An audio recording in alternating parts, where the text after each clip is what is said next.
দুষ্কৃতী মহল হাদিকে বাঁচতে দেয়নি। আমরা চাই হাদির খুনিদের বিচার হোক। আল্লাহ তার জান্নাত নসিব করুন, এটি আমার প্রত্যাশা। যে অমূল্য সম্পদ এটা আজকে জানা যায় তার প্রমাণ করে। আমরা তো মনে করি যে এটার কোনো বিচার হবে না, কারণ আমাদের যে শাসন ব্যবস্থা। শহীদ শরীফ ওসমান হাদির জানাজায় শরীক হওয়ার জন্য আসলাম। আমরা চাই বাংলার প্রতিটি ঘরে ঘরে এক একজন হাদি সৃষ্টি হবে। এই বাংলাদেশকে ভারত আগ্রাসন মুক্ত করবে ইনশাল্লাহ। হাদির এই স্বপ্ন বাংলার জমিনে একদিন অবশ্যই প্রতিষ্ঠিত হবে এবং বাংলাদেশ ভারত আধিপত্য মুক্ত হবে ইনশাল্লাহ। যারা বাংলাদেশপন্থী ছিল, যারা বাংলাদেশের স্বাধীনতা সার্বভৌমত্ব চাই, তাদের এইভাবে হত্যা করা, এটা তো প্রত্যেকটা বাংলাদেশে যারা স্বাধীনতাকামী মানুষ তাদের প্রত্যেকেই কষ্ট। মানুষের আপামর জনতা, মানে গ্রাম থেকে শহর, প্রত্যেকটা মানুষই আজকে ব্যথিত, ভারাক্রান্ত। তো আমরা সরকারকে একটা কথা বলতে চাই যে সরকার যেন এই ধরনের হত্যাকাণ্ড আর না ঘটায়। এটা আমরা বলবো, সরকার হাদি ভাই হত্যা হতো এটা সরকার অবশ্যই চাইতো। সরকার যদি না চাইতো তাহলে হাদি ভাইয়ের খুনিরা দেশ থেকে পালাইতে পারতো না এবং তার বিচারাধীন হয়ে যেত। আপনি দেখলাম একজনকে প্রশ্ন করছেন হাদি ভাইয়ের বিচার কতদিনের মধ্যে চান। হাদি ভাইয়ের বিচার তো একদিন হওয়ার কথা, এখনো হয়নি কেন? এটা আমাদের প্রশ্ন। আচ্ছা, এখানে হাদি এই শাহাদাতের মধ্য দিয়ে মানে আমাদের জাতীয় জীবনে এটার ইম্প্যাক্টটা কী হবে, এটা যদি আমরা বলতে চাই তাহলে প্রথমত আপনাকে বুঝতে হবে যে হাদির লড়াইটা কী ছিল। হাদি যে লড়াইটা করেছে এটা মানে বাংলাদেশের এই স্বাধীনতার 54 বছরের মধ্যে এই জিনিসটাকে কেউ সঠিকভাবে অ্যাড্রেস করতে পারেনি। বিভিন্ন ইসলামিক দল আছে বা ইসলামী অর্গানাইজেশন আছে, তারা এটাকে অ্যাড্রেস করার চেষ্টা করেছে, কিন্তু হাদি এই অল্প কয়েক মাসের মধ্যে এই ভারতীয় সাংস্কৃতিক যে আধিপত্যবাদ এইটাকে যেইভাবে অ্যাড্রেস করতে পেরেছে এবং বাংলাদেশের প্রত্যেকটা মুসলমানের হৃদয়ের মধ্যে এইটার যে আন্দোলিত করতে পেরেছে, এইটা বিগত 54 বছরে কেউ করতে পারেনি।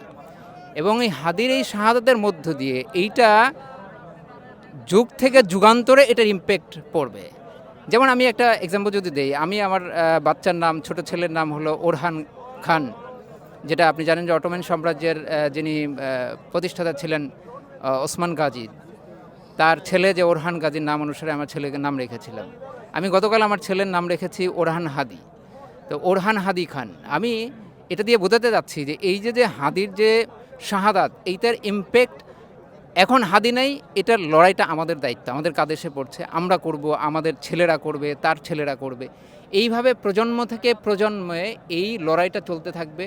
এবং আমি বিশ্বাস করি, দৃঢ়ভাবে বিশ্বাস করতে চাই যে বাংলাদেশের এই 90% মুসলমানের দেশে এই সাংস্কৃতিক আগ্রাসন, যেটা ভারতীয় সাংস্কৃতিক আধিপত্যবাদ সহ অপসংস্কৃতির যত আগ্রাসন আছে, এইটা এই হাদি শাহাদাতের মধ্য দিয়ে একসময় এখান থেকে নির্মূল হবে ইনশাল্লাহ। যে পথ হাদি আমাদেরকে দেখিয়ে গেছে, আসলে এই পথ কেউ রুদ্ধ করতে পারবে না। এবং তার যেই কালচারাল সংগ্রাম, সেই সংগ্রাম যুগ থেকে যুগান্তর চলে যাবে এবং আমরা সেটাকে লালন করব, আমরা সেটাকে ধারণ করব। তো হাদিকে শেষ করে দেওয়া সম্ভব, কিন্তু হাদির আদর্শ এবং হাদির যেই স্বপ্ন, যেই দেশ হাদি গড়ে তুলতে চেয়েছিল, সেই দেশের স্বপ্নকে আসলে হত্যা করা কখনোই সম্ভব না।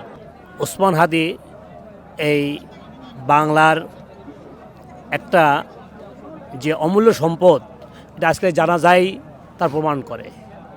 এবং ওসমান হাদির যে কণ্ঠ, সে যে দুর্নীতির বিরুদ্ধে, চাঁদাবাজির বিরুদ্ধে, লুটপাটের বিরুদ্ধে যে কথা বলে গেছে, সেই কথার যেই ভাষা, সেই কথার যে তার ঐতিহ্য, তারই প্রতিফলন আজকের এই জানা যায় আমরা দেখতে পাচ্ছি। এবং এটা যুগের পর যুগ, শতকের পর শতক এটা ওসমান হাদিকে মানুষ এই বাংলার জমিনে মনে রাখবে এবং তার উত্তরসূরিরাই সেই ওসমান হাদি হয়ে কাজ করে যাবে। এত মানুষ আসছে, ঠিক আছে, এটা হলো তার মন, যে উনি যে ভালো একটা মানুষ ছিলেন, ঠিক আছে, এটাই তার প্রমাণ। কারণ এখানে কিন্তু বিভিন্ন পেশার মানুষ আসছেন, অনেকে রাজনৈতিক লোক আসছেন, অনেকে ব্যবসা রেখে আসছেন এবং অনেকে বিভিন্ন দূর দূরান্ত থেকে আসছেন। এটা হলো যার যার হাদিবের ভালোবাসার জায়গা থেকে সবাই চলে আসছেন। ওনাকে আল্লাহ পাক জান্নাত নসিব করুক। উনি খুবই ভালো মানুষ ছিলেন এবং ন্যায়ের পক্ষে ছিলেন, অন্যায়ের বিরুদ্ধে ছিলেন। এই জন্যই আজকে উনি শহীদে মর্তবা বরণ করেছেন। আমরা দোয়া করব বেশি বেশি করে, আল্লাহ পাক যাতে প্রত্যেকটি মা বোনদের ঘরে এরকম হাদি হয় এবং দেশের বিরুদ্ধে কথা বলতে পারে, দেশকে রাখতে পারে এবং দেশের যত্ন করতে পারে। বাঙালি তার উজ্জ্বল নক্ষত্রকে হারিয়ে ফেলেছে। আমরা বাঙালি জাতি এবং বাংলাদেশ তার শ্রেষ্ঠ সন্তানকে হারিয়ে ফেলছে। এভাবে যুগের পর যুগে হাদি হবে, কিন্তু হাদির মতো এমন লোক বাংলাদেশে খুব কম আছে। সে ন্যায়ের পক্ষে, সততার পক্ষে, বাংলাদেশের পক্ষে কথা বলে লড়াই করে চলে গেছে। দুষ্কৃতী মহল হাদিকে বাঁচতে দেয়নি। আমরা চাই হাদির খুনিদের বিচার হোক, হাদির খুনিদেরকে সরকার অতি দ্রুত গ্রেপ্তার করুক এবং এদেরকে মানে কঠিন থেকে কঠিনতর শাস্তি প্রদান করা হোক। খুবই ভালোবাসা মনে পড়ছে হাদি ভাই ইনসাফ যে কথাটা বলছিল, এর জন্য সর্বস্তরের মানুষ তাকে অনেক ভালোবাসে, আমারও ভালোবাসি। আল্লাহ তার জান্নাত বেসন দেখুন, এটি আমার প্রত্যাশা। আমরা সবাই দোয়া করি হাদি ভাই আল্লাহ যেন বেশ নসিব করে। হাদি ভাইকে যারা মারার ষড়যন্ত্র করছে, আর্থিক সহযোগিতা করছে, পরামর্শ এই উপদেষ্টাকেও আর এদের ফ্যামিলির সহ বড় এইভাবে বিচার হওয়া উচিত, যাতে ভবিষ্যতে এই ধরনের আর কারো মার কোল খালি না করে। তাই এই আমাদের প্রত্যাশা নিয়ে এখানে আসি, আর যাতে ইসলামের বিজয় আল্লাহ দেয় এটা প্রতিশোধ সবাই নিতে পারে কোরআনের আলোকে, কোরআনের মাধ্যমে। আমাদের বিচারটা কোরআন অনুসারে হওয়া উচিত, যে সবাই সামনে এদেরকে খুনিকে শেষ করতে পারে। এই কোরআনের আলোর জন্য আল্লাহ কবুল করে, কোরআনের উদ্দেশ্যের জন্য আল্লাহ কায়েম করে। এই প্রত্যাশা নিয়েই আমরা এখানে উপস্থিত হয়েছি ইনশাল্লাহ।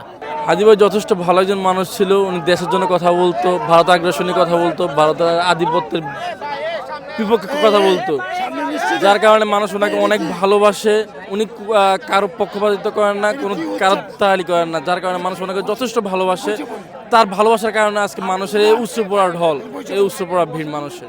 হাদি ভাইয়ের খুনের বিচার জরুরি বলতে আমরা তো হাদি ভাইয়ের বিচার এক্ষণে চাই, তদনগত। এখন তো আপনার গভর্নমেন্ট তো তদনগত দিতে পারবে না, বিচার করতে পারবে না। এখন আমাদের একটাই দাবি, ইন্ডিয়ার সাথে সম্পূর্ণ আমাদের রাষ্ট্রীয়ভাবে সন্ত্রাস, তাদেরকে আমাদের দেশের সন্ত্রাস এই জায়গায় সন্ত্রাসী করি ইন্ডিয়া যা, আর ইন্ডিয়া এটারও প্রশ্রয় দেয়। এখন আমরা চাই ইন্ডিয়ার সাথে সম্পূর্ণ সব যোগাযোগ বন্ধ, তাদের সাথে তাদেরকে রাষ্ট্রীয়ভাবে সন্ত্রাস হিসাবে ঘোষণা দেওয়া উচিত আমাদের বাংলাদেশের। এটা আমার দাবি, এটা পুরো বিশ্বে পুরো বাংলাদেশের একই দাবি। ইন্ডিয়ার সাথে আমাদের সম্পূর্ণ সম্পর্ক বিচ্ছিন্ন করতে হবে। হাদি ভাই তো আমাদের হৃদয়ের স্পন্দন। হাদি ভাই এমন একজন লোক যে ছিল ভারতের আগ্রাসন বিরোধী। স্বাধীনতার পর থেকে যারাই ভারতীয় আগ্রাসনের বিরুদ্ধে কথা বলছে, তাদেরকে কেউ এই চক্রটি বাঁচতে দেয়নি। আমরা হাদি ভাইয়ের জন্য দোয়া করি, আল্লাহ তাআলা যেন হাদি ভাইয়ের এই মৃত্যুকে শহীদি মৃত্যু দান করেন এবং জান্নাতের সর্বোচ্চ মাকাম দান করেন। হাদি মূলত হাদির কণ্ঠস্বর নয়, হাদির কণ্ঠস্বরটা ছিল বাংলাদেশের কণ্ঠস্বর। হাদি টোটাল বাংলাদেশের মানুষের কথা বলতো। হাদি ছিল একটা বাংলাদেশের গণমানুষ যেটা চাইতো, ভারতীয় আধিপত্যবাদ বিরোধী কথা, ভারতীয় আধিপত্যবাদের বলয় যেটা আছে সেটা ভেঙে দেওয়া, সে চেষ্টাটা করেছে হাদি। এবং আমরা চাই যে এই বিচারটা হাদির সমাধি হওয়ার আগে এই বিচারটা হওয়ার প্রয়োজন ছিল, কিন্তু সরকার ব্যর্থ হয়েছে। যে হাদির বিচার কেন, হাদির আসামিকে পর্যন্ত এখনো গ্রেপ্তার করতে পারে নাই, যেটা খুবই লজ্জার এবং প্রশাসনের ব্যর্থতার সর্বোচ্চ পরিচয় দিয়েছে এখানে। এটা তো দেখেই বুঝতে পারতেছেন যে কতটা হৃদয় ব্যথা নিয়ে কতগুলো মানুষ এখানে রাজপথে আজকে জমা হয়েছে।